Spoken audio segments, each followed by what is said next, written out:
Oi, gente, tudo bem? Hoje a gente vai falar um pouquinho sobre gráficos da mudança de estado físico. Por que da importância da gente trabalhar esses gráficos agora? Porque quando a gente trabalha com algumas variáveis assim na física, e aí a gente tem uma dependendo da outra, igual na matemática, por exemplo, o x dependendo do y, é bem importante a gente trabalhar com esse gráfico porque é um modo de representar aquilo que está acontecendo. Então a gente vem com isso, trabalhar a mudança de estado físico olhando para o gráfico, tá? Existem duas formas da gente trabalhar isso, trabalhando o gráfico de variação de temperatura em relação ao tempo e de variação de temperatura em relação ao calor recebido pelos corpos. Existem essas duas formas. A gente tem, primeiro, o ponto de fusão. O ponto de fusão de uma substância ou de um corpo, né, é quando eu passo do sólido para o líquido. E esse ponto de fusão é o mesmo para quando eu passo do líquido para o sólido. É o mesmo valor. Então, para a água, por exemplo, que a gente tem aqui no gráfico, esse ponto é a temperatura de 0 grau. Então, eu tenho ali, por exemplo, nesse gráfico, vou aumentar aqui para vocês. Então, aqui nesse gráfico eu tenho menos 25 graus Celsius, que eu tenho gelo, e aí o tempo vai passando e aí eu vou recebendo calor, recebendo calor, recebendo calor, até que a temperatura chegue a 0 grau. Nessa parte onde a temperatura é 0 grau, que a gente tem aqui, a gente tem o sólido, a junção de sólido e líquido, e aqui é que acontece a transformação de sólido para líquido. Até que toda essa transformação passe, a gente tem os dois em conjunto a 0 graus Celsius. Só começa a aquecer o meu líquido, a ter uma variação de temperatura no meu líquido, né, aqui na água, por exemplo, depois que todo o gelo se transformou em água. E aí a gente representa aqui no gráfico de temperatura como sendo temperatura constante durante um certo tempo. Por isso essa linha reta. E aí as curvas que a gente tem para cima, assim, né, é quando a temperatura está aumentando. Quando eu tenho a linha reta ali no gráfico, eu tenho temperatura constante, e isso quer dizer que eu estou tendo um ponto de fusão aqui no caso, tá? Então, eu tinha sólido e tem um ponto de fusão. Agora a gente vai para o ponto de ebulição. Também, da mesma forma, ele é o mesmo ponto de líquido para gasoso e de gasoso para líquido. É o mesmo valor, tá? E aí, vai funcionar do mesmo jeito. Quando eu tenho a linha subindo, eu tenho variação de temperatura até chegar a 100 graus Celsius, por exemplo, para a água. Vou ter junção de líquido e vapor até que todo esse líquido e todo esse vapor se transforme em vapor. E aí só então eu vou conseguir aquecer o vapor. No nosso cotidiano, quando a gente está aquecendo água na panela, por exemplo, vaporiza, né? A água vaporiza, chega a graus Celsius, vaporiza, e a gente não consegue aquecer mais que isso, esse vapor, porque ele não está aprisionado.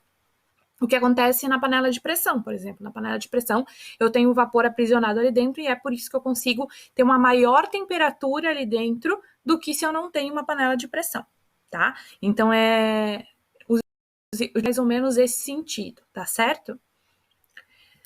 Bem, e aí a gente vai para as mudanças de estado físico, só para a gente recordar como é que acontece a mudança de estado físico, e isso é para qualquer substância, tá bom? E aí eu vou aumentar aqui para vocês.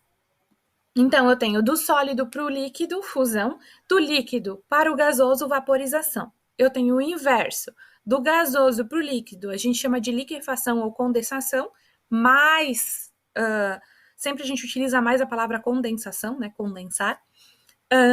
Do líquido para o sólido, solidificação. O ponto de fusão e o ponto de evaporação ou ebulição, tanto da água quanto de qualquer outros materiais, ele é o mesmo, tá? Só para lembrar. E também a gente consegue transformar de sólido para líquido e de líquido e de sólido para gasoso e de gasoso para sólido, diretamente. E isso a gente chama de sublimação. Gelo seco é um exemplo disso, tá certo, pessoal? Só para a gente relembrar as mudanças dos estados físicos que vocês já devem ter visto, tá? E aí, então agora a gente vai para o gráfico completo das curvas, agora que a gente vai estudar, de aquecimento e resfriamento, tá? Então, quando eu trabalho com curva de aquecimento, vou aumentar. eu tenho isso daqui, eu tenho temperatura, juntei tudo. Tenho temperatura, e aí eu tenho um ponto mais abaixo, que é o ponto de fusão, e eu tenho um ponto mais acima, onde a temperatura é constante, que é o ponto de ebulição. Sempre quando eu estou analisando um gráfico, vai ser assim: o ponto mais abaixo é de sólido para líquido e o ponto mais acima de líquido para vapor, para gás, tá? Então aqui eu tenho uma curva de aquecimento, estou subindo, né? Estou aumentando a temperatura conforme o tempo vai passando do meu material e com isso também vai trocando as fases. E aí eu tenho a curva agora de resfriamento. Deixa eu ver agora. Resfriamento.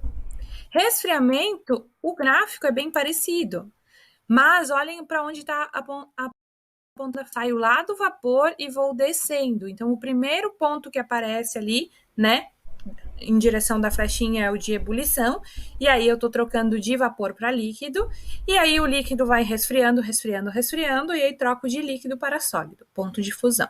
É bem parecido, só o sentido dessa flecha que vocês têm que ficar ligado na hora de resolver os exercícios, tá bom?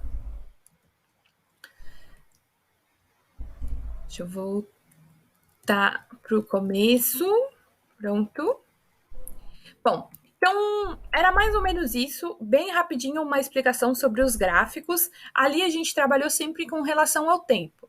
Mas o que a gente pode trabalhar embaixo ali também é com as calorias recebidas. E aí a gente consegue utilizar na fórmula do Q macete, do Q mole, calor sensível e calor latente, e fazer cálculos em cima desses gráficos. E é isso que eu vou desafiar vocês agora nos exercícios, tá bom? Um beijo, tchau, tchau.